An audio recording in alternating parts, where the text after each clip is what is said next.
오늘 할 이야기는 민영화가 되면 절대 안 되는 것들입니다. 민영화는 국가나 공기업의 재산 등을 민간 자본에 매각하고 그 운영을 민간에 맡기는 과정입니다. 민영화의 종류에는 외부 민영화, 내부 민영화가 있다. 간단하게만 설명하면 외부 민영화는 민간에 모든 것을 맡기는 것이고 내부는 일부만 민간에 넘기는 것이다. 일단 민영화를 찬성하는 사람들의 의견은 정부의 개입 축소를 가장 크게 말하고 있다. 북한은 나라에서 모든 것을 관리 생산하는 계획 경제이다. 하지만 대한민국은 시장 경제이며 자유주의 성격을 강하게 띠고 있다. 즉 시장에서 정부의 개입을 최소화하는 것이 중요하다고 생각하는 것이다. 공기업과 사기업을 비교했을 때 능률은 민간기업이 높다. 그러니까 더 효율적인 민간기업에 지금의 것을 넘겨야 한다는 의견들을 낸다. 민영화로 얻어낸 수입들이 재정적자에 도움이 되고 빚을 갚을 수 있게 도와줄 수 있다. 정부가 돈이 없어 공공서비스를 제공하지 못하거나 막대한 예산이 들어 주춤할 수 있다. 민영화가 이루어지면 국영기업과 달리 결국 제품 및 서비스를 위한 비용은 실제 사용자들이 지출하게 된다는 것이 큰 장점이다. 즉 자기가 스스로 선택해서 사용한 서비스에 대해서만 돈을 지출하게 된다.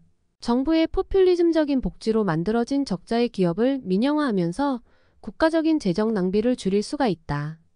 공기업에서는 적자임에도 성과금과 복지 정책에 많은 신경을 쓰고 투자를 했다. 연봉도 세고 안정적이기에 신의 직장으로 부르는 사람이 있을 정도이다. 이런 것을 없애서 민간으로 넘기자는 이야기이다. 나는 민영화에 완전히 반대하는 것이 아니다. 기본적으로 절대 민영화가 되면 안 되는 것이 있다. 수도, 전력, 철도 등 국민들의 삶에 영향을 직접 주는 것들이다. 그 이야기는 당장 멀리 가지 않아도 된다. 일본의 사례만 보더라도 이해가 된다. 일본은 교통과 수도, 전기만 보더라도 매우 비쌌다. 민영화를 바꾸면서 요금도 덩달아 올랐다. 또한 후쿠시마에서 일어난 원전 사고 또한 민영화의 영향이 50% 이상이라고 생각한다. 민영화가 나쁜 것은 아닙니다. 장점도 많습니다. 다만 민간기업은 철저히 이익만을 생각합니다. 이게 나쁜 것이라고 말하는 게 아닙니다.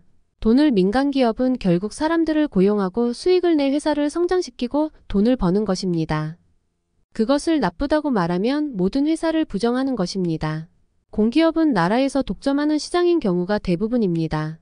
경쟁자가 없다는 소리입니다. 만약 생기더라도 민간끼리 몰래 단합한다면 피눈물을 쏟아내는 것은 국민들입니다. 당장 치킨값 단합만 해도 많은 국민들이 분노를 일으키고 피해를 봅니다. 그런데 전기, 수도, 철도 등이 민영화가 된다면 과연 값이 쌀까요? 지금도 가격이 싸서 적자를 세금으로 메꾸고 있습니다. 이것 때문에 혈세 낭비 다 민영화에서 넘겨서 세금 낭비를 하지 말자는 논리는 정말 바보라고 생각합니다. 그냥 누군가에게 돈을 받지 않는 이상은 그런 말을 할 수가 없습니다. 방탕한 경영과 성과급 잔치는 비판해야 하지만 민영화는 아닙니다. 비판해야 하지만 민영화는 아닙니다. 민영화가 돼서 정부의 눈치를 봐서 당장은 오르지 않을 수도 있습니다. 하지만 기업도 나중에 적자라는 이유로 확확 올리는 게 눈에 보이지 않나요? 기본적인 것을 담당하는 공기업은 적자가 나더라도 국민을 위해서 가져가는 것이 옳은 선택입니다.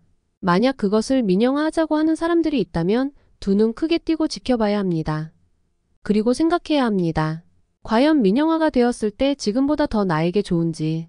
이상 자유로운 이야기였습니다.